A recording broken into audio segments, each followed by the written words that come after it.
5 দিন রোজা রাখা না যায়, তাহলে আমাদের উৎসবের দিন কেন আসে না? আমরা যদি যাই ওদেরও আসা উচিত কিনা? আরে বলেন উচিত কিনা? ধর্ম যার যার, উৎসব সবার, তাহলে কোরবানি যার যার, গরু জবাই সবার। কি গরু জবাই করে যখন সুন্দর করে মজা করে খান, উৎসব লাগে না?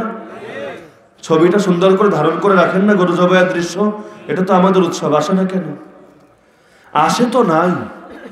উল্টো এই ভারতের মধ্যে যদি কোনোভাবে খবর পায় যে মুসলমান গরু জবাই করেছে, অথবা গরু খেয়েছে, অথবা তার ঘরের ফ্রিজে গরুর গোশত আছে, অথবা কোনোভাবে গুজব রুটেছে গরুর সঙ্গে, গরু জবাইয়ের সঙ্গে তার ন্যূনতম সম্পর্ক আছে, গরুর বিনিময়ে তাকেও জবাই করে দেওয়া হয়।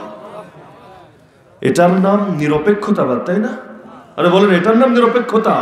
এই ইসরায়েল, এই ইহুদির বাচ্চারা সারা দুনিয়াকে শিখিয়েছে এই সকল তন্ত্র আর মন্ত্র, ধর্ম নিরপেক্ষতাবাদের কথাই বলেন, গণতন্ত্রের কথাই বলেন, সমাজতন্ত্রের কথাই বলেন, জাতীয়তাবাদের কথাই বলেন, সবগুলার গোড়ায় গিয়ে এই ইহুদিদের হাত পাবেন। ইহুদিদের ধর্ম নিরপেক্ষতাবাদের একটা দলিল দেখেন, মুসলমানদের প্রথম কেবলাকে দখল করে রেখেছে। আমাদের কেবলার ভেতর আমাদেরকে নামাজ পড়তে দেয় না। মুসলমানদের ধর্মীয় স্বাধীনতাকে ছিনিয়ে রেখেছে। ফিলিস্তিনের মধ্যে রক্তের বন্যা বয়ে দিয়েছে।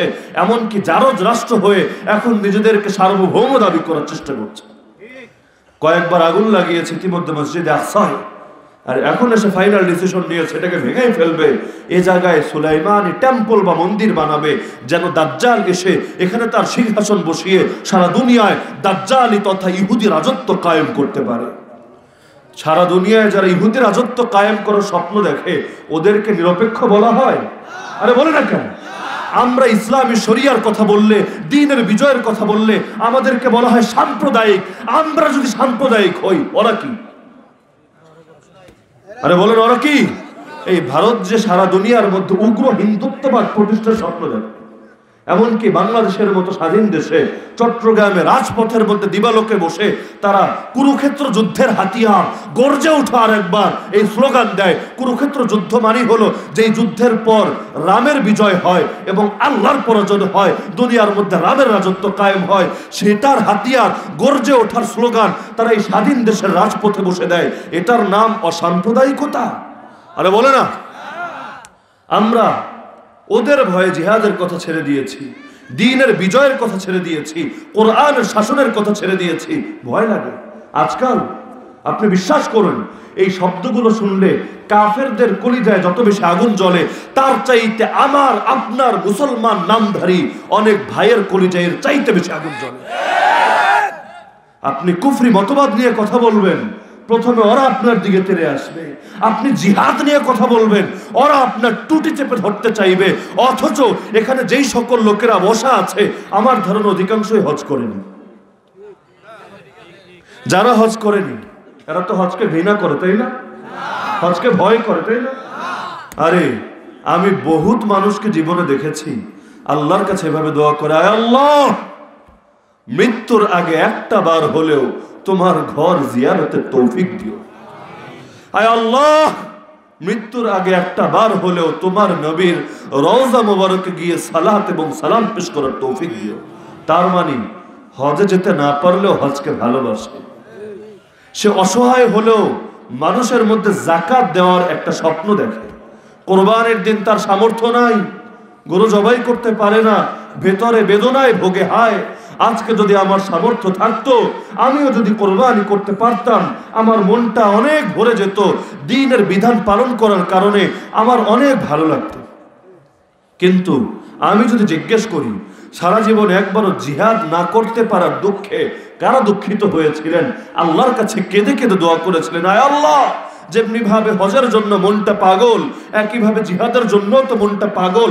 কারণ ইসলামের প্রত্যেকটা বিধানই তো তোমার পক্ষ থেকে আমাদের কাঁধের উপর অর্পিত আমানত।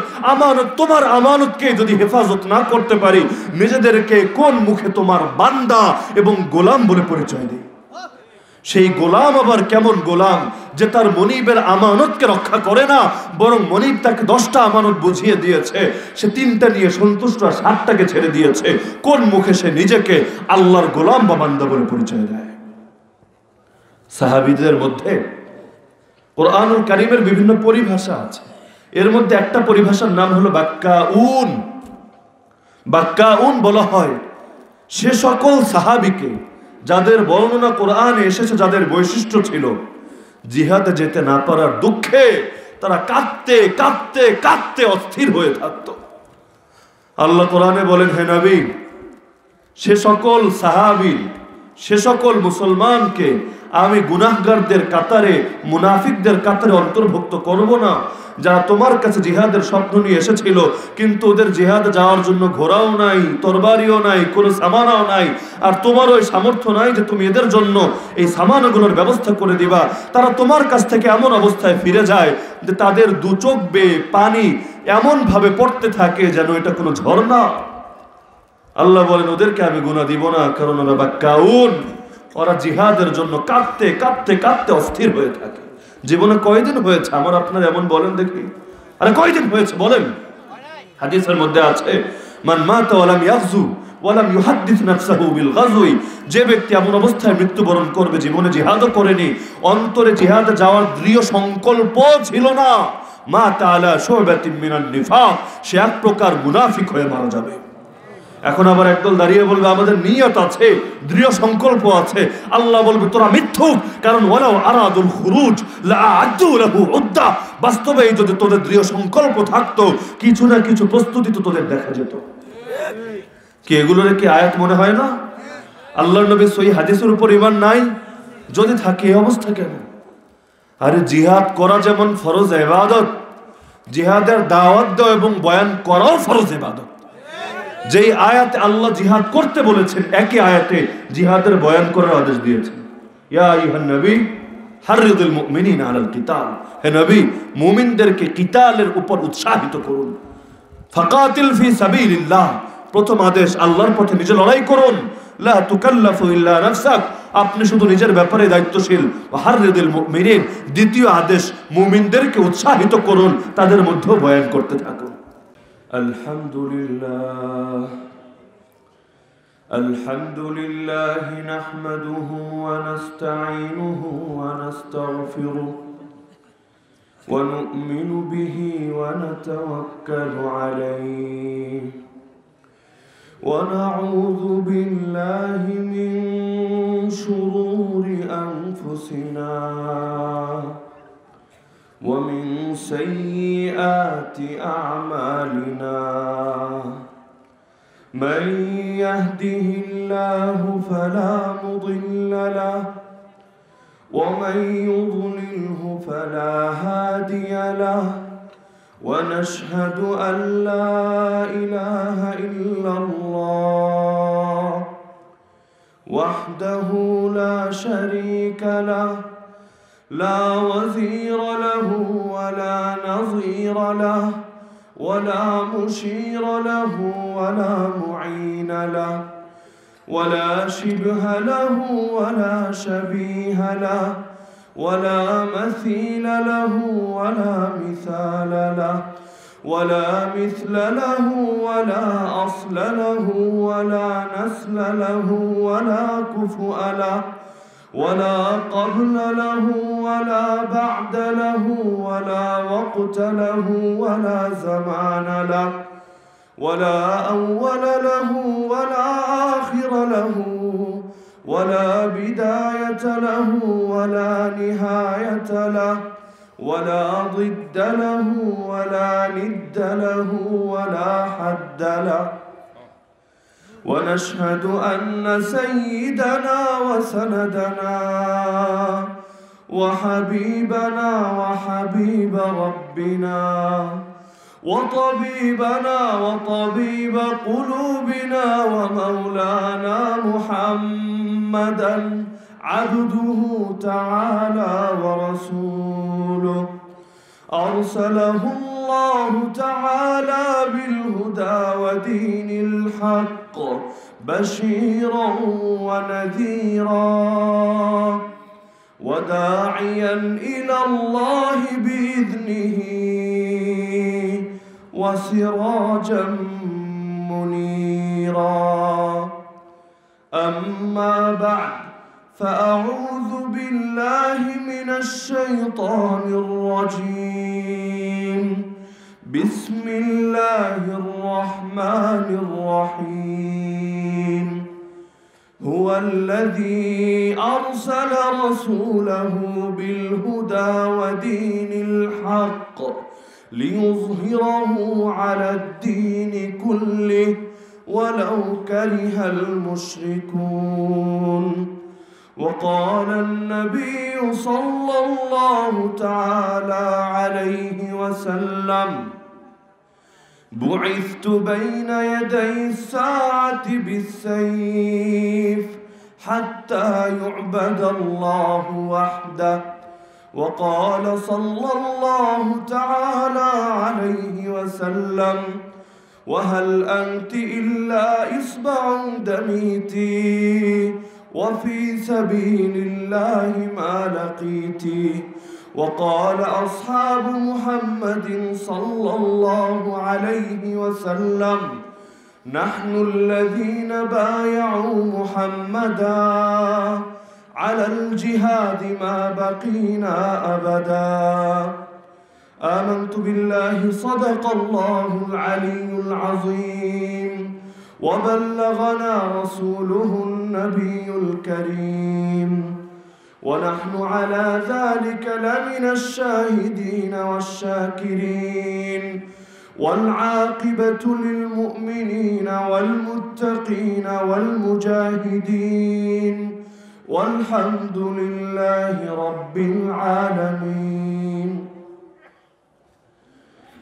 মাওলানা মুহাম্মদুল্লাহ রহমতুল্লাহ আলাইহি কর্তৃক প্রতিষ্ঠিত কাসিমুল উলুম মাদ্রাসার বার্ষিক ওয়াজ মাহফিলের সম্মানিত সভাপতি, আমার শ্রোতা উলামায়ে কেরাম, প্রিয় তালিবানে ইলম, স্থানীয় এবং দূরদূরান্ত থেকে আগত প্রিয় তাওহীদি জনতা এবং পর্দার আড়ালে থাকা মা ও বোনেরা, এশার পর থেকে দীর্ঘ সময় পর্যন্ত ইসলামের মাজলুম কিছু বিষয় সম্পর্কে অত্যন্ত গুরুত্বপূর্ণ আলোচনা হয়েছে। কিছুক্ষণ পরও ইনশাআল্লাহ শ্রদ্ধেয় মুরব্বী উস্তাদ আল্লামা আব্দুল কুদ্দুস ফারুকী হাফিজাহুল্লাহ উপস্থিত হবেন এবং তিনি আলোচনা করবেন। মাঝখানে অল্প সময়, এখন থেকে শুরু করে মাত্র 1.5 ঘন্টা, 10:15 পর্যন্ত ইনশাআল্লাহ অল্প কিছু বিষয়ের উপর সামান্য আলোকপাত করব ইনশাআল্লাহ। কোরআনুল কারীমের মধ্যে বিভিন্ন আয়াতে আল্লাহ তাআলা একটি বাস্তবতার দিকে আমাদের দৃষ্টি আকর্ষণ করেছেন। সূরা তাওবা, সূরা সফের মধ্যে 2 জায়গায় আল্লাহ তাআলা একটা আয়াত পুনরাবৃত্তি করেছেন, যে আয়াত আমি খুতবার মধ্যে পাঠ করেছি। হুয়াল্লাযী আরসালা রাসূলা, তিনি সেই সত্তা যিনি তার রাসূলকে প্রেরণ করেছেন, বিল হুদা ওয়া দীনিল হক, হিদায়াত এবং সত্য দিন সহকারে, লিয়ুযহিরাহু আলা দ্বীনি কুল্লি, যেন সেই রাসূল দুনিয়াতে এসে সেই হিদায়াতকে এবং সেই সত্য দিনকে পৃথিবীর সকল দিনের উপর বিজয়ী করেন। ওয়ালাউ কারিহাল মুশরিকুন, অন্য আয়াতে ওয়ালাউ কারিহাল কাফিরুন, যদিও পৃথিবীর সকল কাফের এবং মুশরিক এটাকে অপছন্দ করে। কোরআনুল কারীমের এই আয়াত, আর আমরা সকলেই জানি কোরআনের প্রতিটা আয়াত অকাট্য, দ্ব্যর্থহীন, এর প্রতি বিশ্বাস স্থাপন করা প্রত্যেকটা মুমিন এবং মুসলমানের জন্য ফরজে আইন। এখানে আল্লাহ তাআলা স্পষ্টভাবে জানিয়ে দিচ্ছেন, তিনি তার রাসূলকে দুনিয়াতে পাঠানোর মূল উদ্দেশ্যই হলো সেই রাসূল দুনিয়াতে এসে, আল্লাহর জমিনে এসে আল্লাহর দ্বীনকে পৃথিবীর সকল দ্বীনের উপর বিজয়ী করবে। এখান থেকে স্পষ্টভাবে বোঝা যায় ইসলাম বিজয়ী ধর্ম, কোনো পরাজিত ধর্ম নয়। আমাদের জন্য একথা বলতে কোনো লজ্জার বিষয় নেই, কোনো ভয়ের বিষয় নেই যে ইসলাম বিজয়ী ধর্ম। কারণ যেটা সত্য সেটা বিজয়ী হবে, যেটা মিথ্যা সেটা পৃথিবীর বুক থেকে হারিয়ে যাবে, এটাই স্বাভাবিক। যেহেতু মুসলমান হিসাবে আমরা একথা বিশ্বাস করতে বাধ্য, এই পৃথিবীর মধ্যে একমাত্র সত্য, গ্রহণযোগ্য এবং আল্লাহর নিকট মনোনীত ধর্মের নাম হলো ইসলাম। সুতরাং একথা আমাদের মেনে নেওয়া উচিত, পৃথিবীর বুকে একমাত্র ইসলামই বিজয়ী থাকার উপযুক্ত। কেউ যদি মনে করে ইসলাম ছাড়া অন্য কোনো ধর্ম আল্লাহর নিকট গ্রহণযোগ্য, কোনো ব্যক্তি অন্য কোনো ধর্ম, অন্য কোনো মতবাদ মেনেও মুক্তি পেতে পারে, সেই ব্যক্তি কোরআনের একাধিক আয়াত অস্বীকার করার কারণে স্পষ্ট কাফের এবং মুরতাদ। আল্লাহ তাআলা কোরআনুল কারীমের সূরা আলে ইমরানের 19 নম্বর আয়াতে জানিয়েছেন, ইন্নাদ-দীন ইনদাল্লাহ আল ইসলাম, নিশ্চয়ই আল্লাহর নিকট একমাত্র মনোনীত গ্রহণযোগ্য দিন হলো ইসলাম। সুতরাং জীবনের সব ক্ষেত্রে পরতে পরতে একটা আদর্শই আমাদের সামনে গ্রহণ করার সুযোগ রাখা হয়েছে, যে আদর্শের নাম হলো ইসলাম। আল্লাহ তাআলা ইসলাম আমাদেরকে দুইভাবে দিয়েছেন, এক হলো ব্যক্তির দ্বারা আর এক হলো কিতাবের দ্বারা। আল্লাহ তাআলা কিতাব পাঠিয়েছেন, যে কিতাবকে আমরা কোরআন মাজিদ নামে চিনি। এই কিতাবের মধ্যে আল্লাহ তাআলা ইসলামের সকল বিষয়কে সুস্পষ্টভাবে ফুটিয়ে তুলেছেন। এমন কোনো বিষয় নাই যেই বিষয়টা আমাদের জন্য প্রয়োজনীয়, যেই বিষয়টা আমাদের ইহকালীন এবং পরকালীন মুক্তির সোপান, কিন্তু এর কোনো উল্লেখ কোরআনুল কারীমের মধ্যে নেই।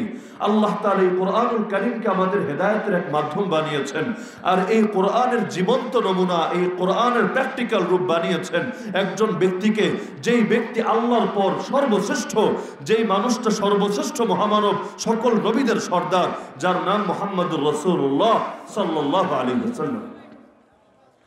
এবং আল্লাহ তাআলা তার বান্দাদেরকে জানিয়ে দিয়েছেন, কেউ যদি মুক্তি পেতে চায় পূর্ণাঙ্গ কিতাবকে ধারণ করতে হবে এবং তার নবীর পূর্ণাঙ্গ সিরাত তথা আদর্শকে ধারণ করতে হবে।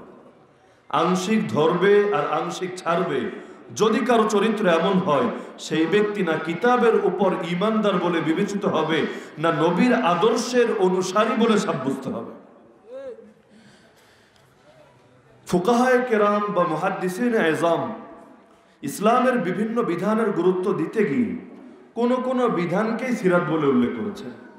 যেমন মাসালা মাসাইলের যত কিতাব, ফতোয়ার কিতাব, ফিকহের কিতাব, এখানে একটা অধ্যায় থেকে কিতাবুস সিয়ার, সিয়ার শব্দটা হলো সিরাতের বহুবচন। সিরাত মানে জীবনী, সিরাত মানে আদর্শ। আমরা সিরাত বলতে বুঝি মুহাম্মদুর রাসূলুল্লাহ সাল্লাল্লাহু আলাইহি ওয়াসাল্লামের আদর্শ, কিন্তু হাদিসের কিতাব এবং ফিকহের কিতাবে কিতাবুস সিয়ারের অধীনে শুধু একটা বিষয়ের আলোচনা থাকে। বলেন তো সেটা কি বিষয়? জিহাদ। শিরোনাম দেয়া হলো কিতাবুস সিয়ার, তার মানে জীবনীর আলোচনা, জীবন আদর্শের আলোচনা, কিন্তু ভিতরে আলোচনা হয় সব বিষয় সম্পর্কে নয়, বরং আলোচনা হয় শুধুমাত্র জিহাদ সম্পর্কে। তো ফুকাহায়ে কেরাম এবং মুহাদ্দিসিনে আযম জিহাদের গুরুত্ব বোঝাতে গিয়ে তারা এইভাবে শিরোনাম কায়েম করেন। অপরদিকে যারা ইতিহাসের বইপত্র লেখেন, যারা তাফসীরের আলোচনা করেন, তারা সিরাত শব্দ দ্বারা আল্লাহ রাসূলের পূর্ণাঙ্গ জীবনী উদ্দেশ্য নিয়ে থাকেন। এখন আমাদের মুক্তি যেহেতু নবীর পূর্ণাঙ্গ জীবনের মধ্যে, যার কারণে কেউ যদি শুধু নবীর মক্কার জীবনকে আঁকড়ে ধরে আর সে ভাবতে থাকে আমি মুসলমান, এর দ্বারাই আমি মুক্তি পেয়ে যাব, সেই ব্যক্তি কি মুসলমান বলে বিবেচিত হবে? একইভাবে কেউ যদি কোরআনুল কারীমের উপর নিজেকে ঈমানদার বলে পরিচয় দেয় আর কোরআনের সকল বিধানের মধ্য হতে বেছে বেছে যেগুলো শুধুমাত্র ব্যক্তি জীবনের সঙ্গে সম্পর্কিত এগুলোকে মানে, আর যে সকল বিধানের সম্পর্ক পরিবারের সাথে, যেগুলোর সম্পর্ক সমাজের সাথে, যেগুলোর সম্পর্ক রাষ্ট্রের সাথে, যেগুলোর সম্পর্ক আন্তর্জাতিক রাজনীতির সাথে, যেগুলোর সম্পর্ক বিচার ব্যবস্থার সাথে, যেগুলোর সম্পর্ক শাসন ব্যবস্থার সাথে, যেগুলোর সম্পর্ক রাষ্ট্রনীতি বা পররাষ্ট্রনীতির সম্পর্কে, যেগুলোর সম্পর্ক শিক্ষা ব্যবস্থার সাথে, কেউ যদি বলে আমি এগুলো মানতে রাজি না, বরং এগুলোর ক্ষেত্রে আমি অসাম্প্রদায়িক থাকবো, আমি নিরপেক্ষ থাকবো, সেই ব্যক্তিকে মুসলমান বলে বিবেচিত হবে? মানলে পুরোটাই মানতে হবে। একটা গ্লাসের মধ্যে যদি পানি থাকে, সেই গ্লাসে মাত্র এক ফোঁটা পেশাব ছেড়ে দেওয়া হয়, আপনি কি বলবেন? এই পানিটা পাক নাকি না পাক? একইভাবে কোনো মানুষ যদি ইসলামের সব মানে একটা জায়গায় এসে একটা কুফর ঢুকিয়ে দেয়, একটা শিরিক ঢুকিয়ে দেয়, সেই মানুষের অবস্থাও গ্লাসের পানির মতো হয়ে যায়। তো যেহেতু ইসলাম পূর্ণাঙ্গ দিন, আর পূর্ণাঙ্গ সেটাকেই বলা হয় যার মধ্যে কোনো ত্রুটি নাই, কোনো অসম্পূর্ণতা নাই, ব্যক্তি জীবন থেকে শুরু করে যত জীবন, যত সেক্টর হতে পারে, সকল কিছু শিক্ষা যার মধ্যে আছে, সেটাকেই বলা হয় পরিপূর্ণ। এ কারণে কেউ যদি ইসলাম মানতে চায়, জীবনের সব ক্ষেত্রেই সেটাকে মানতে হবে। কেউ যদি ফিল্টারিং করে করে মানতে চায়, ইসলাম যদি আমার মতের সাথে মিলে তাহলে মানব, আমার নেতার কথার সাথে মিলে তাহলে মানব, আমার দলীয় রাজনীতির সাথে মিলে তাহলে মানব, অথবা আমেরিকা বান্ধব ইসলাম যেটা হবে শুধুমাত্র সেটাকে মানব, সেই ব্যক্তিকে মুসলমান না কাফের? তো যদি এই কথাকে বিশ্বাস করে নেই যে ইসলাম পরিপূর্ণ, আর আল্লাহ তাআলা কোরআনুল কারীমের 6 নম্বর পারা সূরাতুল মাইদার 3 নম্বর আয়াতে নিজেই ঘোষণা দিয়েছেন, আল ইয়াউমা আকমালতু লাকুম দীনাকুম, আজ আমি আল্লাহ তোমাদের জন্য তোমাদের দ্বীনকে পরিপূর্ণ করে দিলাম। সুতরাং কথা আপনাকে মানতে বাধ্য হতে হবে যে ইসলামের সকল বিধান, সেটা ব্যক্তি জীবনে আমি পালন করি বা না করি, সবগুলোর উপরই আমার 100% ঈমান আছে। আমার নবী যেদিন আমাদেরকে এতিম করে দুনিয়া থেকে চলে গেলেন, সেদিন ইসলামের মধ্যে তাওহীদ ছিল কিনা? নামাজ, রোজা, হজ, যাকাত ছিল কিনা? ইলম, দাওয়াত, তাজকিয়া, আত্মশুদ্ধি ছিল কিনা? একই ইসলামের মধ্যে জিহাদ ছিল কিনা? একই ইসলামের মধ্যে খেলাফত ছিল কিনা? একই ইসলামের মধ্যে মুরতাদ এবং শাতিমে রাসূলের শাস্তি ছিল কিনা? একই ইসলামের মধ্যে পূর্ণাঙ্গ বিচার ব্যবস্থা ছিল কিনা? একই ইসলামের মধ্যে মূর্তি এবং ভাস্কর্যের নিষিদ্ধতা ছিল কিনা? এখন কেউ যদি বলে ইসলাম থেকে নামাজ নিব, রোজা নিব, হজ নিব, যাকাত নিব, ইলম নিব, দাওয়াত নিব, ইসলাম নিব, তাজকিয়া নিব, তাওহীদ নিব, কিন্তু এই ইসলাম থেকে জিহাদকে নিব না, খেলাফতকে নিব না, এমনকি এই ইসলাম থেকে যেই যে বিষয়গুলো আমার মতের সাথে মিলে না, আমার বর্তমান রাষ্ট্র ব্যবস্থার সাথে মিলে না, সেটাকে নিব না, সেই ব্যক্তি কোনোদিন মুসলমান বলে বিবেচিত হবে না। পৃথিবীর কাফের এবং মুশরিকরা সর্বদা চায় ইসলাম পরাজিত হয়ে থাকুক আর কুফর বিজয়ী হয়ে থাকুক। তাদের ধর্মগুলোর মধ্যে অনেক ভিন্নতা, কেউ নিজেদেরকে বলে হিন্দু, কেউ বলে খ্রিস্টান, কেউ বলে বৌদ্ধ, কেউ বলে নাস্তিক, কিন্তু এ বিষয়ে তারা সকলে একমত যে ইসলামকে বিজয়ী হতে দেওয়া যাবে না। কারণ ইসলাম যদি বিজয়ী না থাকে, কোনো মানুষ পরিপূর্ণ মুসলমান হতে পারবে না। বলবেন কিভাবে? আপনার বিচার দরকার। সমাজে চলতে গেলে বিচারের প্রয়োজন হবে কিনা? স্বামী স্ত্রীর মধ্যে দ্বন্দ্ব, তালাক হয়ে গিয়েছে, বিচারের প্রয়োজন। জায়গা জমি নিয়ে ঝামেলা, বিচারের প্রয়োজন। চোর চুরি করেছে, বিচারের প্রয়োজন। ডাকাত ডাকাতি করেছে, বিচারের প্রয়োজন। কোন নাস্তিক বেঈমান আল্লাহর নবীকে গালি দিয়েছে, বিচারের প্রয়োজন। এখন জীবনের পরতে পরতে তো আমাদের বিচার লাগে। যদি আল্লাহর জমিনে ইসলাম বিজয়ী না থাকে, এই বিচার কি ইসলাম অনুযায়ী পাবেন না কুফর অনুযায়ী পাবেন? তা আপনি তো পাক্কা মুসলমান, পাক্কা তাহাজ্জুদ গুজার, কিন্তু যখন আপনার বিচারের প্রয়োজন, আপনি ইসলাম অনুযায়ী বিচার চাইতেও পারেন না, চাওয়ার অধিকারও আপনাকে দেওয়া হয়নি। এমনকি ব্যক্তিগতভাবে যদি সেটাকে প্রয়োগ করতে চান, সমাজ সেটাকে অ্যালাউ করে না। আপনাকে বিদ্রোহী বলে, বিপ্লবী বলে, জঙ্গি বলে, সন্ত্রাসী বলে, চরমপন্থী বলে, রাষ্ট্রের প্রতি অবাধ্যতা প্রদর্শনকারী বলে। তাহলে কিভাবে আপনি পরিপূর্ণ মুসলমান হন? ইসলামের প্রায় 60-70% বিধানের সম্পর্ক ব্যক্তি জীবনের সাথে না, কোনোটা সমাজ ব্যবস্থার সাথে, রাষ্ট্র ব্যবস্থার সাথে, কোনোটা শাসন ব্যবস্থার সাথে, কোনোটা বিচার ব্যবস্থার সাথে, কোনোটা রাষ্ট্রনীতি, পররাষ্ট্রনীতি, সমর ব্যবস্থা, শিক্ষা ব্যবস্থা, এক একটা এক এক বিষয়ের সঙ্গে সম্পর্কিত। কিভাবে মানবেন? যতই তাহাজ্জুদ গুজার হন, মানা সম্ভব? আরে সম্ভব নাকি এটা? তাহলে কিভাবে পরিপূর্ণ মুসলমান হবেন? যে ব্যক্তি হজ করেনি সে কি হজের সওয়াব পাবে? যে যাকাত দেয়নি সে কি যাকাত আদায়কারী সওয়াব পাবে? তো যেই ব্যক্তি ইসলাম অনুযায়ী জীবনে বিচার চায়নি, বিচার পায়নি, সেই ব্যক্তি কি ইসলাম অনুযায়ী বিচারের সওয়াব পাবে? তাহলে পৃথিবীর কাফের মুশরিকরা চায় ইসলাম যেন বিজয়ী না থাকে। তাহলে মুসলমান শুধু নাম কাওয়াস্তে থাকবে, এমন একটা অবস্থা আসবে, লা ইয়াবকা মিনাল ইসলামি ইল্লা ইসমু, ইসলামের নাম ছাড়া কোনো কিছুই বাকি থাকবে না। অপরদিকে মুসলমান চায় আল্লাহর জমিনে আল্লাহর দ্বীনে বিজয়ী থাকবে। একেবারে সেই প্রাচ্য থেকে পাশ্চাত্য পৃথিবীর সব জায়গায় যেমন সূর্য ওঠেও আল্লাহু আকবরের ধ্বনির সাথে, সূর্য অস্ত যায় আল্লাহু আকবরের ধ্বনির সাথে, একইভাবে মুসলমান এটা চায় জীবনের পরতে পরতে সেই আল্লাহর রাজত্বই বাস্তবায়ন থাকে। আজকাল তো আমাদেরকে কথায় কথায় হুমকি দেওয়া হয়, ওই মোল্লার দল, ইসলাম নিয়ে বেশি বাড়াবাড়ি করবি না, জীবনের সব ক্ষেত্রে এত ইসলামের স্বপ্ন দেখলে বাংলাদেশ ছেড়ে চলে যা, পাকিস্তান ভেঙে যা। কখনো আবার হুমকি দেয় তোদেরকে ভিসা দিয়ে আফগানিস্তান পাঠিয়ে দেব। যদিও চাপাবাজের দল শুধু চাপাবাজিই করে, জীবনে কোনোদিন বাস্তবে কাউরে ভিসা দেয় না।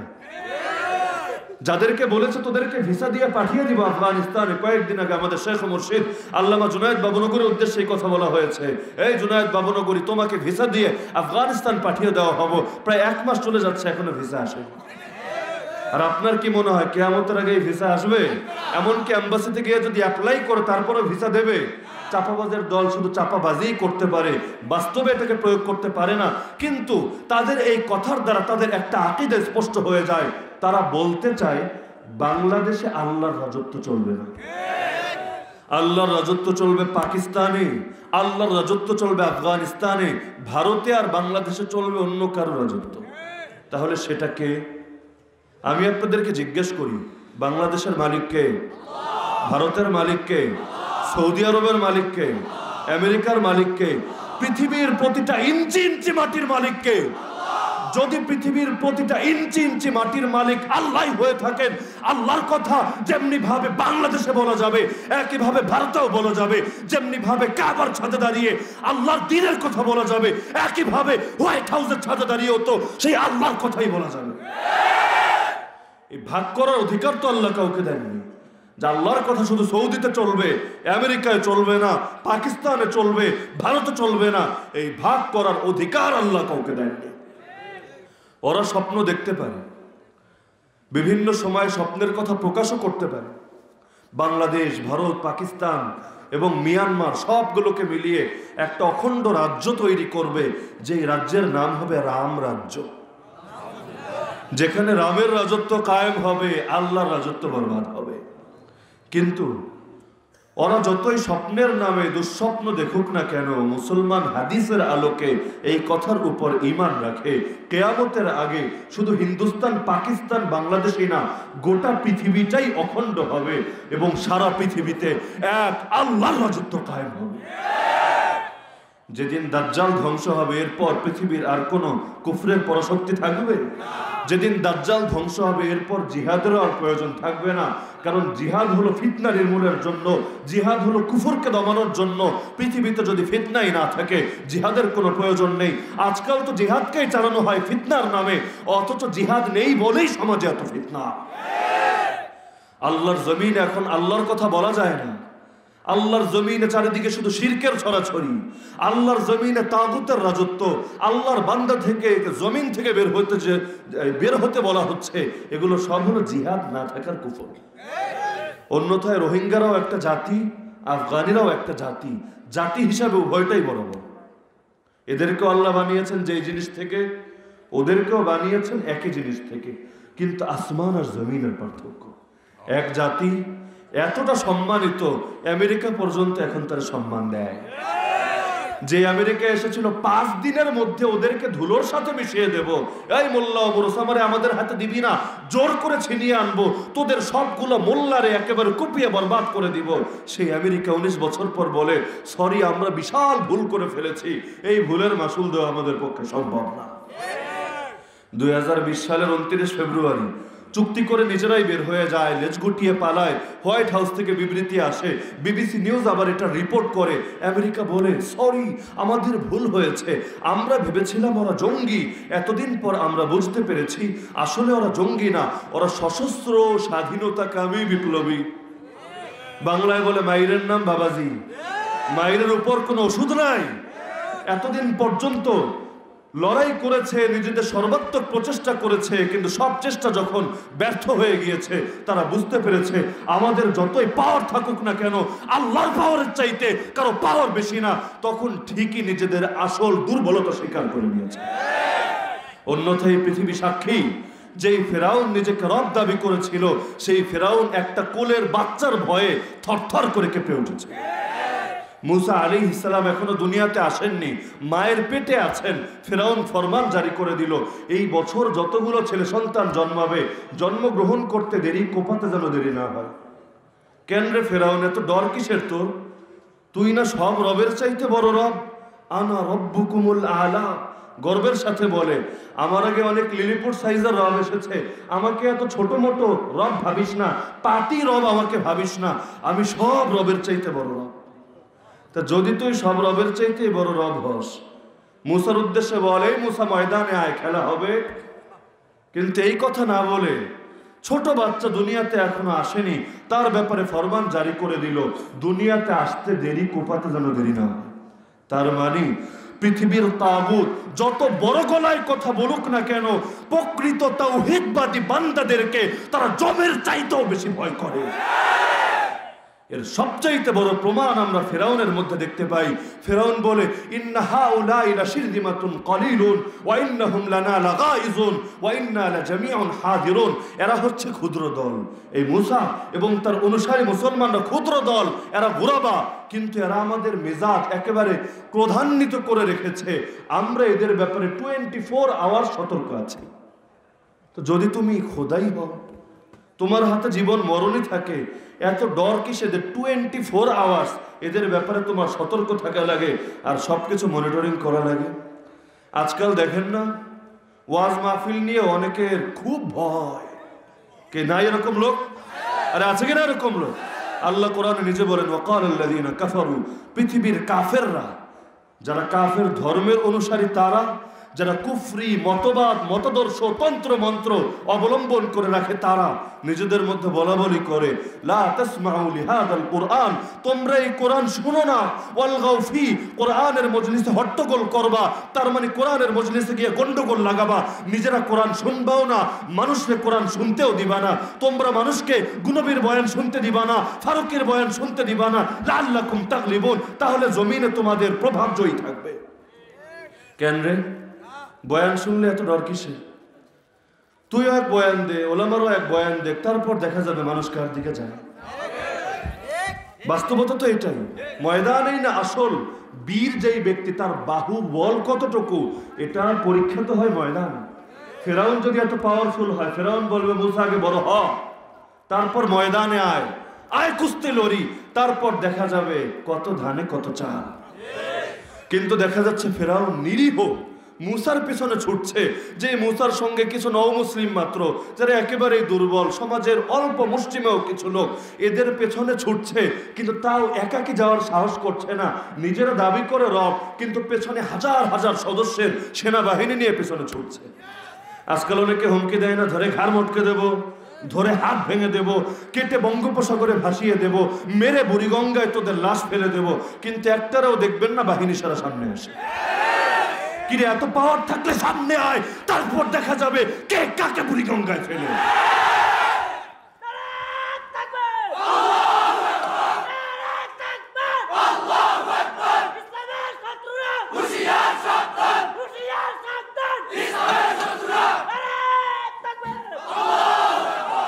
কিন্তু সেই যে আগে বলেছি, প্রকৃত হকপন্থীদেরকে পৃথিবীর তাগুতরা জমের চাইতেও বেশি ভয় করে।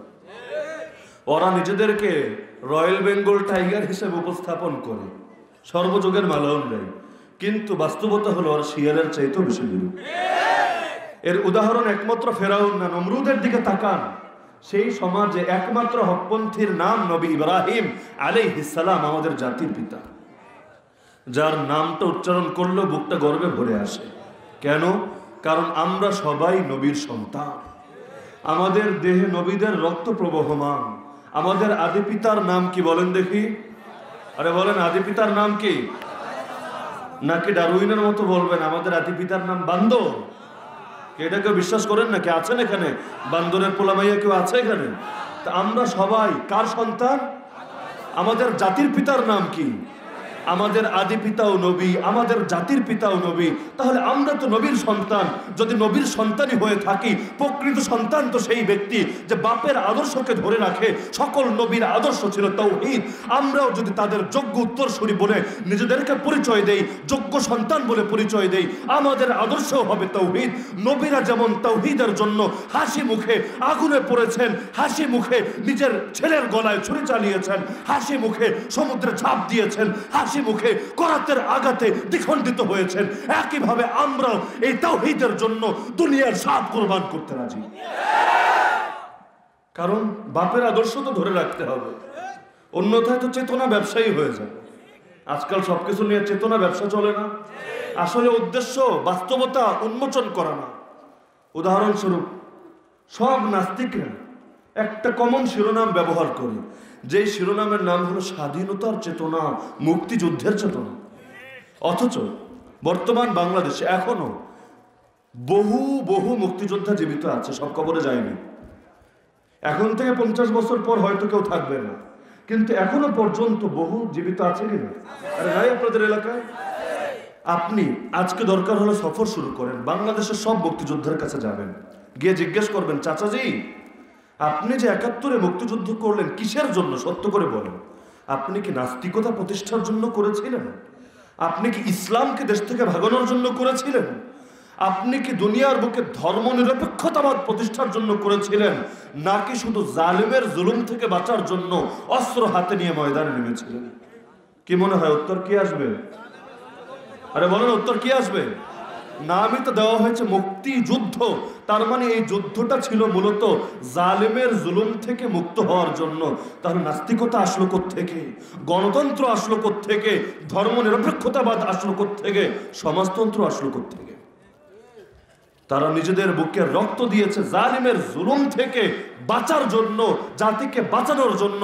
আর আজকে খোদ তাদের উপর জুলুম করা হচ্ছে, তাদের লক্ষ্য উদ্দেশ্যকে বিকৃতভাবে উপস্থাপন করা হচ্ছে। তো বলছিলাম, এরকম চেতনা ব্যবসায়ী পৃথিবীর বহু জাতি করে। মাঝে মধ্যে অনেকে এসে জিজ্ঞেস করে, হুজুর গণতন্ত্রের ব্যাপারে আপনার কি মত? এটা কি হালাল নাকি হারাম? এটা কি ঈমান নাকি কুফর? এটা কি বৈধ নাকি অবৈধ? আমি তাদেরকে প্রথম বলি, ফতোয়া পরে, মাসআলা পরে, আগে তুমি আমাকে দেখাও পৃথিবীতে গণতন্ত্র কোথায় আছে। যেই জিনিস আছে সেই জিনিসের মাসআলা বলা যায়, যেটা নাই হাওয়াই তাকদির করে তো কোনো লাভ নেই। আপনার কি মনে হয় আমেরিকায় গণতন্ত্র আছে?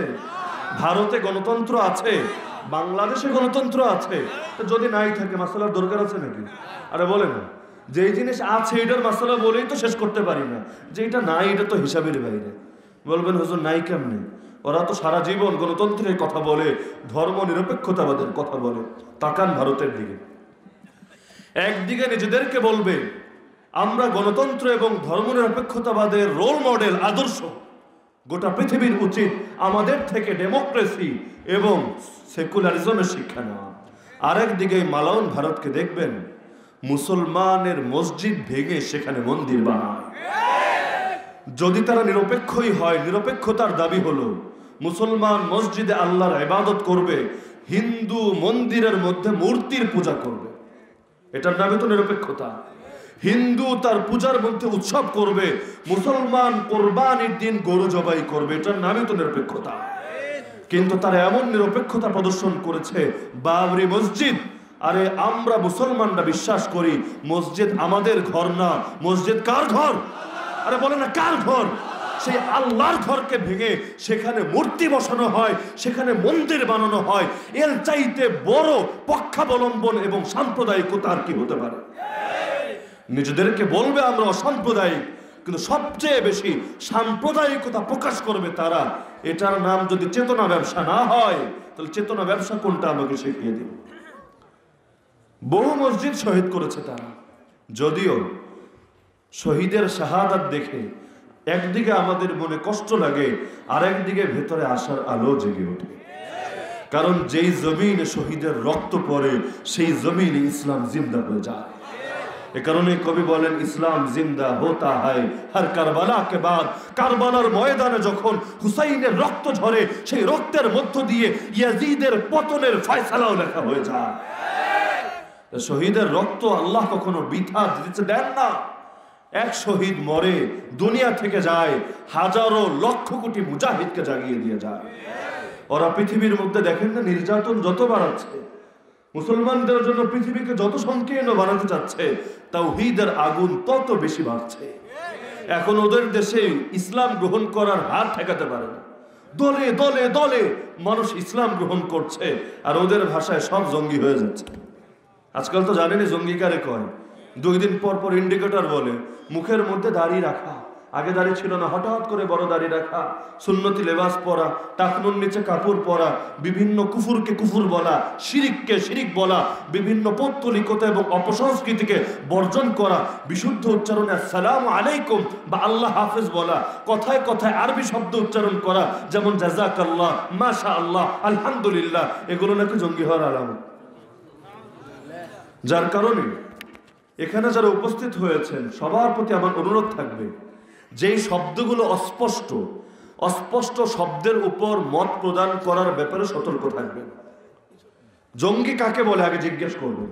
ভাই তুমি যে এত জঙ্গি জঙ্গি করো, জঙ্গি দ্বারা কি বোঝো আমাকে বোঝাও। জঙ্গি শব্দের শাব্দিক অর্থ হলো যোদ্ধা। অর্থ কি ভাই? জঙ্গি হলো ফার্সি শব্দ, জং মানি যুদ্ধ, জঙ্গি মানি যোদ্ধা। যার কারণে আলী রাদিয়াল্লাহু আনহুর দুইটা যুদ্ধের নাম আমরা বলি, জঙ্গে জামাল, জঙ্গে সিফফিন। আর এই জঙ্গে যারা অংশগ্রহণ করেছিল তারা ছিল জঙ্গি। তো শাব্দিক অর্থের দিকে তাকালে ৭১-এ বাংলাদেশের যে সকল লোক যুদ্ধ করেছিল এরাও জঙ্গি, পাক হানাদাররাও জঙ্গি, সব জঙ্গি, কারণ সবাই তো যোদ্ধা। কিন্তু তারা কি অর্থ বোঝায়? আর জঙ্গি বলতো যোদ্ধা বোঝায়। যদি যোদ্ধা বোঝায় তাহলে তো এই কথা গলত যে ইসলামে জঙ্গিবাদ নাই, কারণ অর্থ হবে ইসলামে যুদ্ধের কোনো মতবাদ নাই। ইসলামে যদি যুদ্ধ না থাকে তাহলে বদর কি, উহুদ কি, খন্দক কি, হুনাইন কি, মুতা কি, তাবুক কি? আমার নবীর ২৭টা যুদ্ধের ব্যাপারে তোমার মত কি? আরো যে ৪৭টা বাহিনী পাঠিয়েছেন এর ব্যাপারে তোমার মত কি? প্রত্যেক ১০১ মাসে গড়ে একটা করে যুদ্ধ করেছেন, এর ব্যাপারে তোমার মত কি? আর যদি বলেন না এখানে জঙ্গিদের সন্ত্রাসী উদ্দেশ্য, তাহলে তোমাকে বলতে হবে পৃথিবীর সবচাইতে বড় জঙ্গির নাম আমেরিকা। কারণ আমেরিকা যেই পরিমাণ নিরীহ মানুষের রক্ত ঝরিয়েছে এর রেকর্ড দ্বিতীয় কারো বর্তমান পৃথিবীতে নাই। ১৯ বছর আফগানিস্তানের বুকে লাল রক্তের বন্যা বয়ে দিয়েছে, এখন এসে বলে সরি। আরে তোর এক সরির দ্বারা এই ১৯ বছরের রক্তের গুণা তো ক্ষমা হবে না। ইসলাম আমাদেরকে জানিয়েছে একজন নিরপরাধ মানুষকে যদি ১,০০০ মানুষ মিলেও হত্যা করে, এই একজনের হত্যার বদলে ১,০০০ জনকেও হত্যা করে দেওয়া হবে। স্বাধীনতার ৫০ বছর পর এই দেশের মধ্যে এখন যুদ্ধাপরাধীর বিচারের দাবি উঠেছে কিনা? তার মানে তারা এতবার সরি বলল, এতবার থুক্কু বলল, তারপরও কেউ ক্ষমা করতে রাজি না। এমনকি তাদের পক্ষে যদি কেউ কথা বলে তাকেও সমাজ অপরাধী বলে মেনে নেয়। তাহলে আমেরিকার তো এখনো ৫০ বছর হয়নি, ১ বছরও পার হয়নি, তাহলে আমেরিকা কেন ক্ষমা পাবে? যুদ্ধাপরাধীর যদি বিচার হয় ৫০ বছর আগের অপরাধ, আমেরিকার কেন বিচার হবে না? আমেরিকার বিচার তাওহীদ জনতার হাতে সবার আগে হতে হবে। তো বলছিলাম ওরা সুন্দর সুন্দর শিরোনাম ব্যবহার করে, কিন্তু উদ্দেশ্য হলো চেতনা ব্যবসা করা, উদ্দেশ্য মুসলমানের বুকের আগুনকে দমিয়ে দেওয়া আর নিজেদের গলত কাজগুলোকে বৈধতা দেওয়া। সেকুলারিজমের কথা বলে কিন্তু নিজেদের ক্ষেত্রে তারা সেকুলারিজমের কোনো ধার ধারে না। মন্দিরে গিয়ে ঠিকই বয়ান দিয়ে আসে ধর্ম যার যার, উৎসব সবার। তার মানে পূজার সময় মুসলমানরা তোমরা দলে দলে মন্দিরে আসো, কিন্তু কোরবানির দিন জীবনেও দেখিনি আমাদের গরু জবাইয়ের সময় মন্দিরের লোকেরা এসে আমাদের সঙ্গে হাতে হাত রেখে একসঙ্গে ছুরি চালিয়েছে। আরে দেখেছেন জীবনে? এই গোমূত্র খেয়ে খেয়ে যেগুলো বড় হয়েছে, যেগুলো ভাতের সঙ্গে গরুর গোবর খেয়ে বড় হয়, এগুলোকে জীবনে দেখেন আপনার সঙ্গে মিলে ওদের গোমাতার গলায় ছুরি চালায়? আরে দেখেছেন জীবনে? যদি ধর্ম যার যার, উৎসব সবার হয়। ঈদ মানে উৎসব, ঈদুল ফিতর আমাদের একটা উৎসব, ঈদুল আজহা আমাদের আরেকটা উৎসব। উৎসব হলো ধর্মের অংশ, যার কারণে এই 2 দিন যদি কেউ রোজা রাখে তার সওয়াব তো হয় না, উল্টো গুনাহ হয়। কারণ ইসলাম উৎসব পালন করতে বাধ্য করে দিয়েছে, যার কারণে বছরের 5 দিন রোজা রাখা না যায়। আমাদের উৎসবের দিন কেন আসে না? আমরা যদি যাই ওদেরও আসা উচিত কিনা? আরে বলেন উচিত কিনা? ধর্ম যার যার, উৎসব সবার, তাহলে কোরবানি যার যার, গরু জবাই সবার। কি গরু জবাই করে যখন সুন্দর করে মজা করে খান, উৎসব লাগে না? ছবিটা সুন্দর করে ধারণ করে রাখেন না গরু জবাইয়ের দৃশ্য, এটা তো আমাদের উৎসব। আসে না কেন? আসে তো নাই। উল্টো এই ভারতের মধ্যে যদি কোনোভাবে খবর পায় যে মুসলমান গরু জবাই করেছে, অথবা গরু খেয়েছে, অথবা তার ঘরের ফ্রিজে গরুর গোশত আছে, অথবা কোনোভাবে গুজব রুটেছে গরুর সঙ্গে, গরু জবাইয়ের সঙ্গে তার ন্যূনতম সম্পর্ক আছে, গরুর বিনিময়ে তাকেও জবাই করে দেওয়া হয়। এটার নাম নিরপেক্ষতাবাদ, তাই না? আরে বলেন এটার নাম নিরপেক্ষতা? এই ইসরায়েল, এই ইহুদির বাচ্চারা সারা দুনিয়াকে শিখিয়েছে এই সকল তন্ত্র আর মন্ত্র। ধর্মনিরপেক্ষতাবাদের কথাই বলেন, গণতন্ত্রের কথাই বলেন, সমাজতন্ত্রের কথাই বলেন, জাতীয়তাবাদের কথাই বলেন, সবগুলোর গোড়ায় গিয়ে এই ইহুদিদের হাত পাবেন। ইহুদিদের ধর্মনিরপেক্ষতাবাদের একটা দলিল দেখেন, মুসলমানদের প্রথম কেবলাকে দখল করে রেখেছে। আমাদের কেবলার ভিতর আমাদেরকে নামাজ পড়তে দেয় না।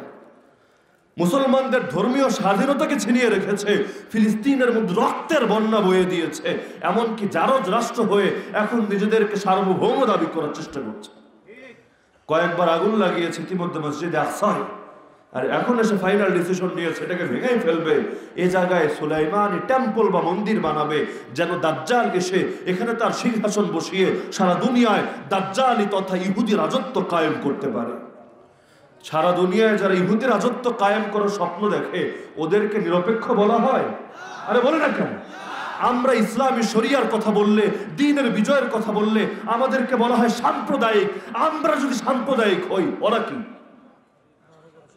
আরে বলেন ওরা কি? এই ভারত যে সারা দুনিয়ার মধ্যে উগ্র হিন্দুত্ববাদ প্রতিষ্ঠার স্বপ্ন দেখে, এমনকি বাংলাদেশের মতো স্বাধীন দেশে চট্টগ্রামে রাজপথের মধ্যে দিবালোকে বসে তারা কুরুক্ষেত্র যুদ্ধের হাতিয়ার গর্জে ওঠা আর একবার এই স্লোগান দেয়, কুরুক্ষেত্র যুদ্ধ মানে হলো যে যুদ্ধের পর রামের বিজয় হয় এবং আল্লাহর পরাজয় হয়, দুনিয়ার মধ্যে রামের রাজত্ব কায়েম হয়, সেটার হাতিয়ার গর্জে ওঠার স্লোগান তারা এই স্বাধীন দেশের রাজপথে বসে দেয়। এটার নাম অসাম্প্রদায়িকতা? আরে বলে না? আমরা ওদের ভয়ে জিহাদের কথা ছেড়ে দিয়েছি, দ্বীনের বিজয়ের কথা ছেড়ে দিয়েছি, কোরআনের শাসনের কথা ছেড়ে দিয়েছি। ভয় লাগে আজকাল।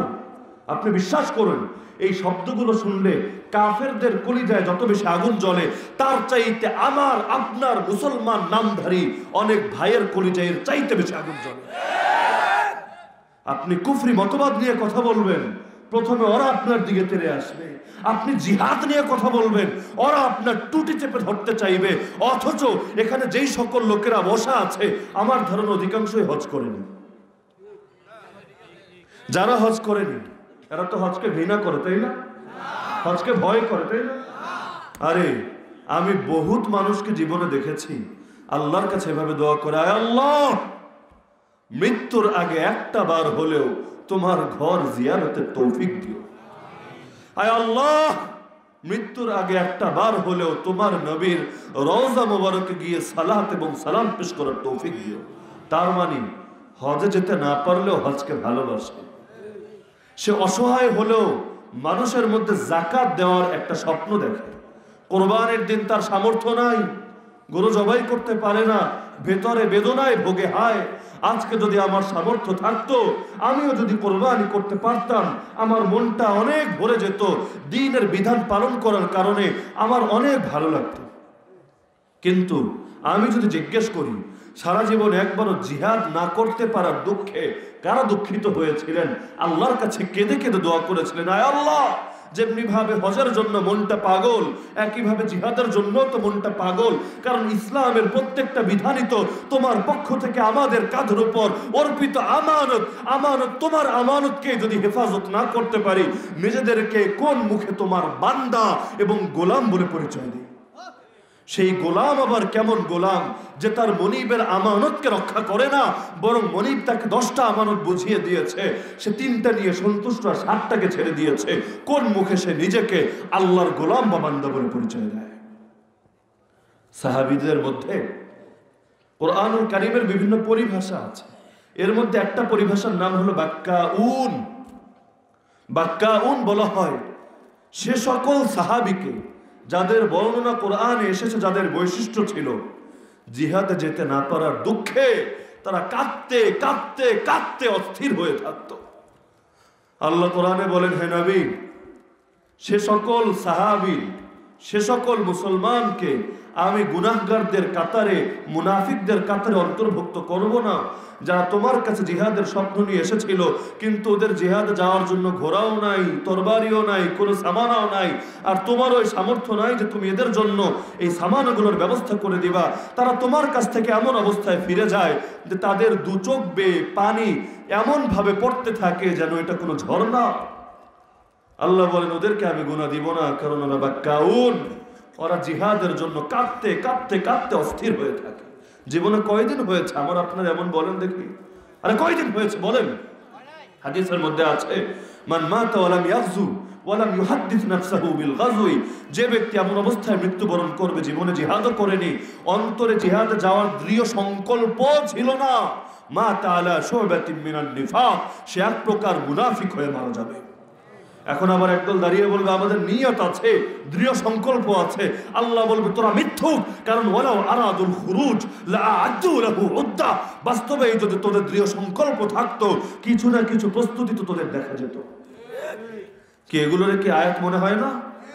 আল্লাহর নবী সহিহ হাদিসের উপর ঈমান নাই? যদি থাকে এই অবস্থা কেন? আরে জিহাদ করা যেমন ফরজ ইবাদত, জিহাদের দাওয়াত দেওয়া এবং বয়ান করাও ফরজ ইবাদত। যেই আয়াতে আল্লাহ জিহাদ করতে বলেছেন, একই আয়াতে জিহাদের বয়ান করার আদেশ দিয়েছেন। ইয়া আইয়ুহান নবী হাররিদুল মুমিনিনা আলাল কিতাল, হে নবী মুমিনদেরকে কিতালের উপর উৎসাহিত করুন। ফাকাতিল ফি সাবিলিল্লাহ, প্রথম আদেশ আল্লাহর পথে নিজে লড়াই করুন। লা তুকাল্লাফু ইল্লা নাফসাক, আপনি শুধু নিজের ব্যাপারে দায়িত্বশীল। ওয়া হাররিদুল মুমিনিন, দ্বিতীয় আদেশ মুমিনদেরকে উৎসাহিত করুন, তাদের মধ্যেও বয়ান করতে থাকুন। কোথায় আজকে সে আমল? তাহলে ভয় কেন? যদি এটা আল্লাহর ফরজ বিধান হয়, ফরজ আদেশ হয়, তাহলে জিহাদের নাম শুনলে গায়ে চর্মরোগ জাগে কেন? আবার আরেক দল বলে এটা রহিত, এই যুগের জন্য প্রযোজ্য না, এই যুগে কোনো জিহাদ নাই। আরে আমি তোমাকে বেশি সত্যবাদী বলবো না আল্লাহকে বেশি সত্যবাদী বলবো? আল্লাহ এবং তার রাসূল জানিয়েছেন কিয়ামত পর্যন্ত জিহাদ চলবে। সুনানে আবি দাউদের হাদিস, সালাসুম মিন আসলিল ঈমান, তিনটা জিনিস ঈমানের মূলের অন্তর্ভুক্ত। এর মধ্যে সালাসুম মিন আসলিল ঈমান দ্বিতীয় নম্বরেই বলা হয়েছে ওয়াল জিহাদু মাযিম মুযবাআসানি আল্লাহ ইলা আন ইউকাতিলা আখির উম্মতি আল মাসিহ আদ-দাজ্জাল লা ইউবতিলুহু জাওরু জাইরিন ওয়ালা আদলু আদিলিন। নবী বলেন যেদিন থেকে আল্লাহ আমাকে পাঠিয়েছেন সেদিন থেকে জিহাদ চলছে, ততদিন পর্যন্ত চলবে যতদিন না আমার উম্মতের শেষ ভাগের দল তারা দাজ্জালের বিরুদ্ধে জিহাদ করবে। কোন জালিমের জুলুম এবং কোন ইনসাফকারীর ইনসাফ এই জিহাদকে থামাতে পারবে না। এখান থেকে ইমাম তাহাবী রাহমাতুল্লাহি আলাইহি তার আকীদার কিতাব, যে কিতাব না পড়ে কেউ আলেম হয় না, সে আকীদায়ে তাহাবী কিতাবের মধ্যে আহলুস সুন্নাত ওয়াল জামাতের আকীদায় উল্লেখ করেছেন আল জিহাদু মাদিন ইলা ইয়াউমিল কিয়ামাহ লা ইউবতিলুহু জাওরু জাইরিন ওয়ালা আদলু আদিল। সহিহ মুসলিমের হাদিস, এই ইসলাম কিয়ামত পর্যন্ত জারি থাকবে। লা ইয়াবরাহা হাযাদ দ্বীনু কায়িমা ইউকাতিলু আলাইহি ইসাবাতুম মিনাল মুসলিমিন, আর একটা দল মুসলমানদের জিহাদ করেই যাবে। এখন রাসূল বেশি সত্যবাদী না আমরা বেশি সত্যবাদী? আরে বলো না, রাসূল বলছে কিয়ামত পর্যন্ত চলবে, একদল বলে না না এই যুগে চলবে না, এই যুগে বাদ। তাহলে কার কথাকে আমরা সত্য বলে মানব? আর একদল বলে না না জিহাদ অনেক কঠিন, হুজুর এগুলো বলা যাবে না, এগুলো অনেক কষ্টের বিষয়। অনেকে আল্লাহর কাছে শাহাদাতের দোয়া করে না, অথচ ওমর রাদিয়াল্লাহু আনহু প্রত্যেক ফরজ নামাজের পর কি দোয়া করতেন? ইমাম বুখারী রাহমাতুল্লাহি আলাইহি তার কিতাবের মধ্যে তারজামাতুল বাবে তার উক্তি উল্লেখ করেছেন। ওমর দোয়া করত, ওয়াকাল উমর আল্লাহুম্মা রযুকনি শাহাদাতান ফি সাবিলিক, আয় আল্লাহ আমাকে আপনার পথে শাহাদাত দান করুন। অনেকে দোয়া করেন এই ভয়ে যদি দোয়া কবুল হয়ে যায় অনেক কষ্ট হবে, দোয়া করলাম যদি লেগে যায় বড় ব্যথা লাগবে, অনেক কষ্ট, অনেক, এই কষ্ট আমার দ্বারা সম্ভব না। আরে নিজেকে জিজ্ঞেস করি, যদিও শুনতে কষ্ট লাগে বা মুখে হাসি আসে, নিজেকে জিজ্ঞেস করি আমার আপনার মতো অনেক মানুষের বাস্তব অবস্থাটাই আমি। জিহাদকে ভয় করে না কয়জন? শাহাদাতের প্রতি ভয় নাই এমন লোক কয়টা? অথচ আল্লাহ কোরআনে বলেন ওয়াজাহিদু ফিল্লাহি হাক্কা জিহাদি, আল্লাহর পথে জিহাদ করো, যেন তেন জিহাদ না, জিহাদ করার মতো করে করো, হক আদায় করে করো। হুয়াজতাবাকুম, তিনি তোমাদেরকে সিলেক্ট করেছেন। ওয়ামা জাআলা আলাইকুম ফিদ্দীন মিন হারাজ, তিনি তোমাদের জন্য ইসলামের মধ্যে, দ্বীনের মধ্যে কোনো কঠিন কিছু রাখেননি। প্রথমে বললেন জিহাদ করো, এরপর বলেন কঠিন কিছু রাখেননি।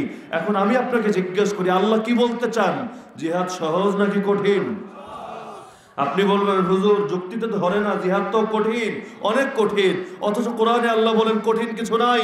ইউরিদুল্লাহু বিকুমুল ইউসরা ওয়ালা ইউরিদু বিকুমুল উসরা, আল্লাহ তোমাদের জন্য সহজতা চান, কঠিনতা চান না। লা ইউকাল্লিফুল্লাহু নাফসান ইল্লা উসআহা, আল্লাহ কারো উপর সাধ্যের বাইরের বোঝা চাপিয়ে দেন না যে তুমি বলবা এই যুগে জিহাদ সম্ভব না। এই যুগে যে ব্যক্তি জিহাদ করে যেগুলো আসলে জিহাদ না, এই কারণে আমরা বাবারা এই যুগে জিহাদ পাল্টে দিয়েছি, তাই আমরা এখন নফসের জিহাদ করি, নির্বাচনের জিহাদ করি। এই কথা বলার সুযোগ আছে? আল্লাহ বলেন সহজ, আপনি বলবেন হুজুর সহজ না তো, কঠিন, আসলেই কঠিন। আরে হজ তো কঠিন, কিন্তু যেই ব্যক্তি প্রকৃত আশেক তার জন্য কঠিন না। নামাজও বড় কঠিন, কিন্তু নামাজের উপর যার মহব্বত আছে তার কাছে এর চাইতে মজার কিছু নাই। আল্লাহ কোরআনে বলেন, ওয়া ইন্নাহা লাকাবীরাতুন ইল্লা আলাল খাশিঈন। নামাজ অনেক কঠিন, তবে তাদের জন্য না যারা আল্লাহর জন্য বিনয়াবনত হয়ে গেছে। আল্লাযীনা ইয়াযুন্নুনা আন্নাহুম মুলাকু রাব্বিহিম, যারা এই বিশ্বাস পোষণ করে একদিন আল্লাহর সামনে দাঁড়াতে হবে। তো জিহাদ মুনাফিকদের জন্য বড় কঠিন। জিহাদের নাম শুনলেও মুনাফিকরা ভয়ে থরথর করে কাঁপতে থাকে, কিন্তু মুমিনের জন্য জিহাদ মোটেও কঠিন না। রাসূল নামাজের ব্যাপারে বলেন, জুইলাত কুররাতু আইনি ফিস সালাত, আমার চোখের শীতলতা রাখা হয়েছে নামাজের মধ্যে। আমাদের যেমন অবস্থা, প্রেমিকার মুখ দেখলে, সন্তানের মুখ দেখলে চোখটা ঠান্ডা হয়ে যায়, নবী বলেন নামাজে দাঁড়ালে আমার চোখ দুটো ঠান্ডা হয়ে যায়। অথচ তাহাজ্জুদের নামাজে তো আমরা মজা পাই। শীতকালে ফজরের নামাজের সময় মজা লাগে। যারা পড়ে তারাও এজন্য পড়ে, না পড়লে আল্লাহ মাইক দিব, জাহান্নামে ফেলে দিবে। তাই পিঠ বাঁচানোর জন্য না পড়ে কি উপায় আছে? কিন্তু দিলের মহব্বতের সাথে পড়ে কয়জন আছে? তো মানুষ যে জিনিসকে মহব্বত করে তার প্রতি তার অন্তর থেকে সেই নাম বের হয়, শব্দ বের হয়। জিহাদকে কেউ মহব্বত না করলে সে মুমিনই হতে পারে না। এটা আমার কথা না, আল্লাহর কথা। খুলেন কোরআন, সূরা তাওবা। আল্লাহ বলেন, হে নবী আপনি বলে দিন, 8 জিনিসের চাইতে 3 জিনিসকে যদি বেশি না ভালোবাসো, আল্লাহর গজব আর আযাবের অপেক্ষা করতে থাকো। 3 জিনিসের মধ্যে 1 নম্বরে হলো আল্লাহকে সবার চাইতে বেশি ভালোবাসবা, 2 নম্বরে তার রাসূলকে ভালোবাসবা, 3 নম্বরে ওয়া জিহাদিন ফি সাবিলি, আল্লাহর পথের জিহাদকে ভালোবাসবা। জিহাদকে ভালোবাসার আদেশ দিচ্ছেন কে? নাকি ভয় করার আদেশ দিচ্ছেন? আরে কেউ যদি জিহাদকে ভালোবাসে তার মুখ থেকে তো মহব্বতের সাথে জিহাদের নাম বের হবে।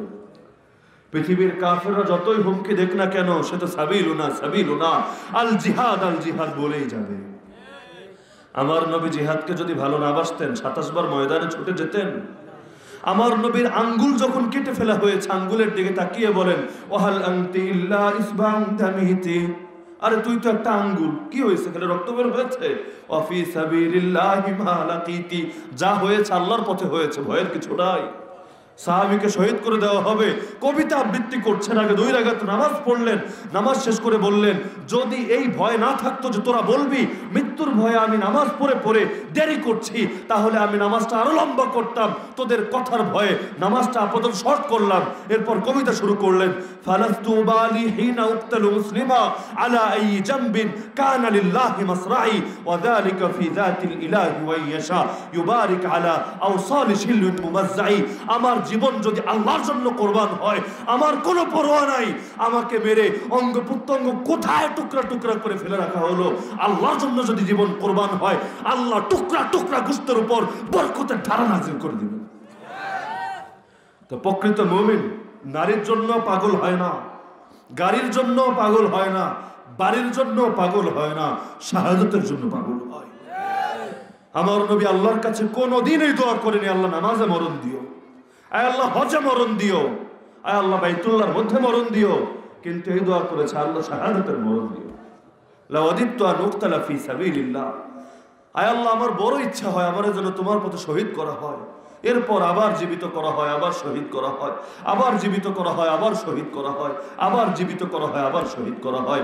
এমনকি হাদিসের ভাষ্য, পৃথিবীর কোন মানুষ সে যত বড় আলেম হোক, যত বড় ওলি হোক, যত বড় ইবাদত গুজার হোক, যদি একবার জান্নাতে ঢুকানো হয়, সে কোনো মূল্যের বিনিময়ে দুনিয়ায় আসতে চাইবে না।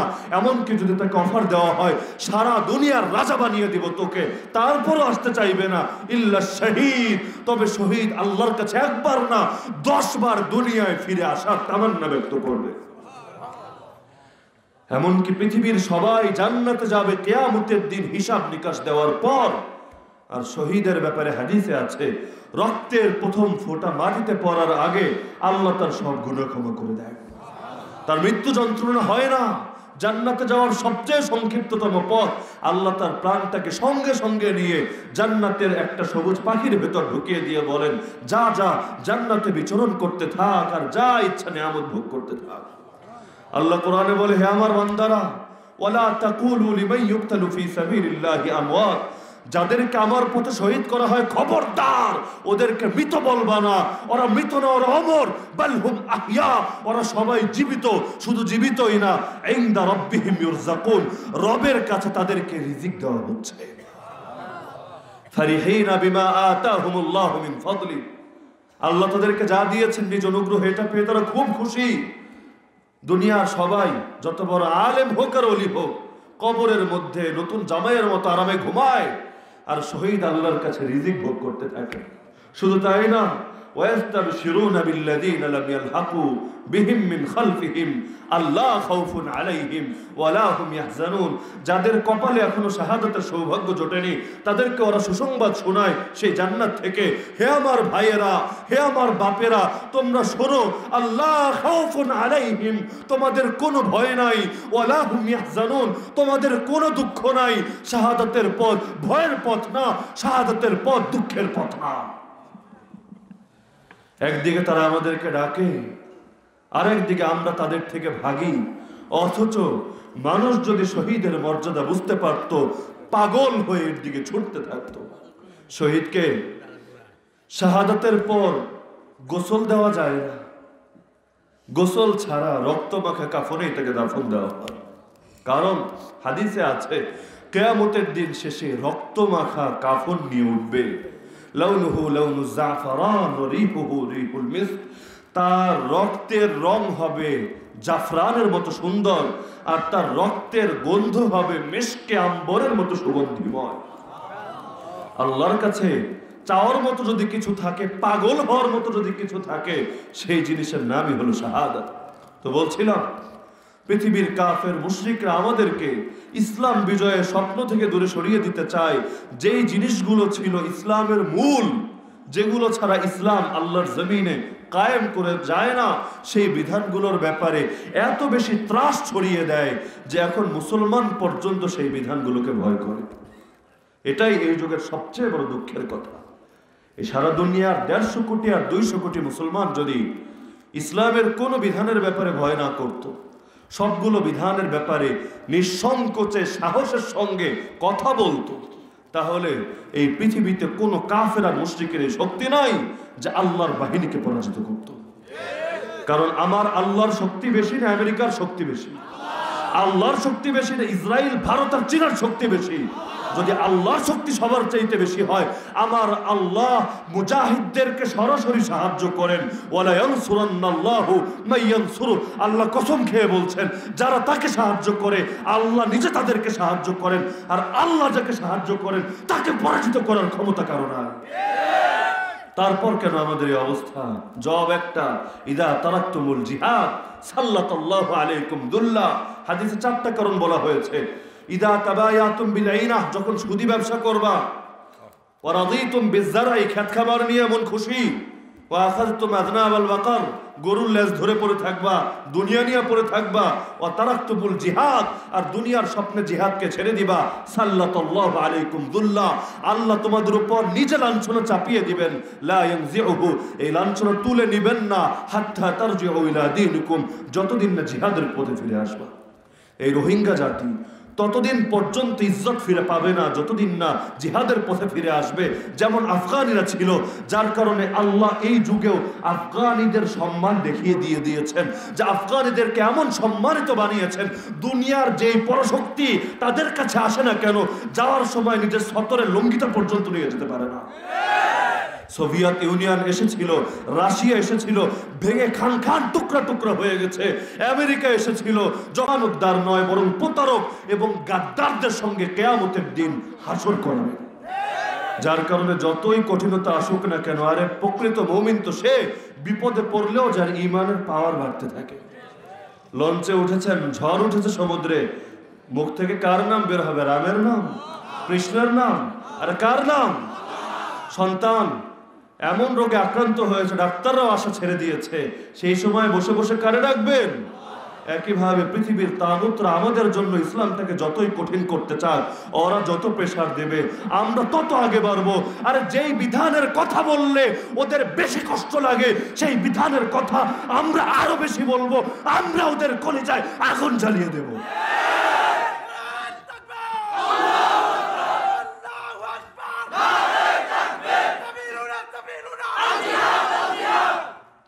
নামাজ পড়া যেমন ইবাদত, জিকির করা যেমন ইবাদত, কাফেরদের অন্তরে রাগ জাগানো ইবাদত। এটা আল্লাহর কথা, ওয়ালা ইয়াতাউনা মাউতিআ ইয়াগীযুল কুফফার। একইভাবে জিকির করা যেমন ইবাদত, দ্বীনের জন্য গালি খাওয়া ইবাদত। নবীর যুগে এমন কোন প্রচলিত গালি ছিল না যে গালি নবীরে দেওয়া হয়নি। কখনো জাদুঘর, কখনো জ্যোতিষী, কখনো এই কখনো সেই। তো আমাদের যুগের যত গালি আছে এগুলো আমাদেরকে দেওয়া হবে না, আমরা ভাবি না। বরং যত গালি খাবো তত ভেতরে স্বপ্ন বাড়বে, হ্যাঁ মনে হয় নবীর আদর্শের অনুসারী হতে পেরেছে। সুবহানাল্লাহ বললে যে মর্যাদা বাড়বে। নবীর মতো যদি দ্বীনের জন্য গালি খাই, মর্যাদা এর চাইতে আরো বেশি বাড়বে। আমাকে যদি দ্বীনের জন্য উগ্রবাদী বলা হয়, জঙ্গি বলা হয়, সাম্প্রদায়িক উস্কানিদাতা বলা হয়, গোটা পৃথিবীকে সাক্ষী রেখে আমরা স্পষ্ট ভাষায় বলে দিতে চাই, তোমাদের গালির ভয়ে আমরা ইসলাম ছাড়বো না, ছাড়বো না, ছাড়বো না।